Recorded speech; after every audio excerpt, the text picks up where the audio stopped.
Didier Deschamps est à Nantes avec Jean-Luc Pincemin. Jean-Luc, Pierre Romer a écrit dans Ouest France, je le cite, que la force du désespoir est une qualité que les spectateurs apprécient toujours. Alors, est-ce que vous avez apprécié cette maxime à sa juste valeur, Jean-Luc ? Oui, c'était une belle partie. C'est certain que les spectateurs ont applaudi les Nantais à leur sortie du terrain. On peut simplement regretter qu'ils aient concédé ces deux premiers buts.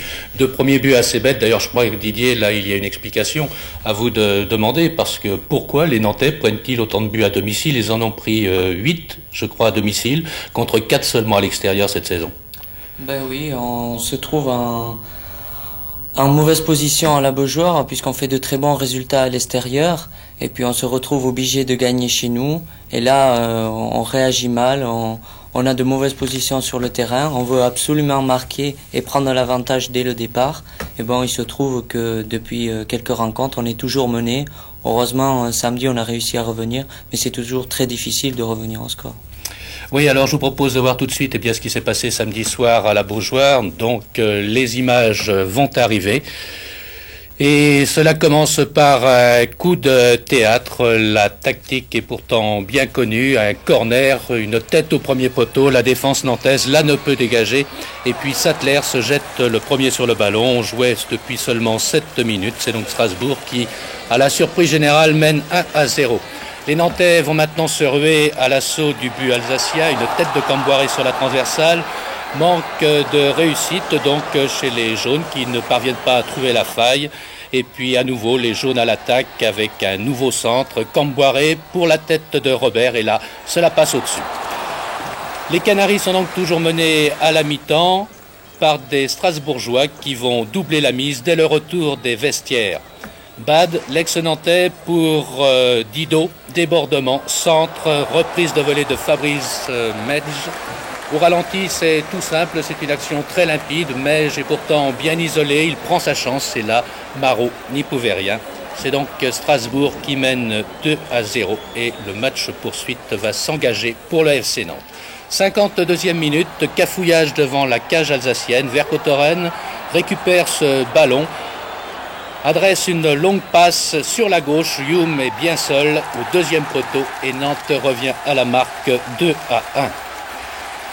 Débauche d'énergie du côté des jaunes pour arracher l'égalisation, mais la défense alsacienne ne veut pas céder. Le FC Nantes multiplie les occasions et sur cette balle de Youm, Johnston manque de peu la cible. Les Alsaciens vont perdre Medj en cours de route. Le numéro 7 de Strasbourgeois est expulsé par l'arbitre après cette faute sur Camboiré. Et sur le coup franc qui s'ensuit, longue balle de Vercotteren, une tête de Camboiré et Robert prolonge dans le but. Les Nantais reviennent de loin, 2-2. Et dans les toutes dernières minutes, on a même cru que le FCN allait pouvoir arracher la victoire quand Young voyait sa reprise de la tête frôler la lucarne. Cela se passait à l'ultime minute. Alors Didier, des regrets quand on revoit ces images ? Des regrets, oui, mais aussi on peut être satisfait car être mené 2-0 sur son terrain, c'est jamais évident de réagir et de revenir au score.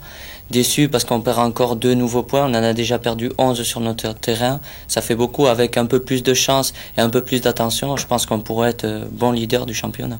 Oui, les Nantais se prennent à rêver, ils disent si ça se passait bien à la Beaujoire, on serait loin devant Auxerre. C'est certain, avec 11 points perdus chez nous et 4 victoires sur 5 à l'extérieur. 4 points ne seraient chez nous, 2 victoires de plus chez nous à domicile et on serait leader sans problème. Alors qu'est-ce qui se passe? C'est lié au caractère de l'équipe? Ben, c'est sûr, l'équipe est très jeune, c'est jamais évident avec une équipe jeune et enthousiaste de savoir calmer le jeu et dans des moments importants de calmer et de savoir se replacer pour pouvoir jouer en contre.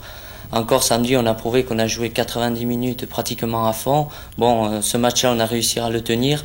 On a vu que contre Saint-Étienne, on avait joué 45 minutes très bonnes. Et puis les 45 minutes d'après, l'équipe a baissé. Bon, c'est pas évident. On a du mal à bien diriger nos matchs. Didier, oui. Est-ce que ça vous surprend le début de saison d'Auxerre? Je vous dis ça parce que c'est aussi une équipe jeune et ils sont en tête du championnat. Ben, c'est sûr. Il faut préciser d'ailleurs que Nantes a gagné son seul match à domicile ici à la Beaujoire contre Auxerre. Ben, Auxerre a à peu près la même physionomie de l'équipe que nous. Mais bon, eux, ils ont peut-être un peu plus de réussite chez eux, ils arrivent à s'imposer.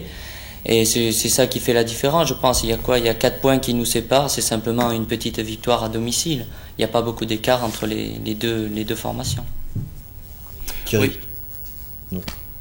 Oui, je vous entendais interpeller Thierry. J'allais poser une question. Alors, Nantes est encore condamné à un exploit à l'extérieur samedi prochain au Parc des Princes face au Matra. Ben, c'est sûr que les points perdus à domicile, on est obligé d'aller les rechercher à l'extérieur. Mais bon, il faut se dire aussi qu'on ne pourra pas gagner à chaque fois à l'extérieur.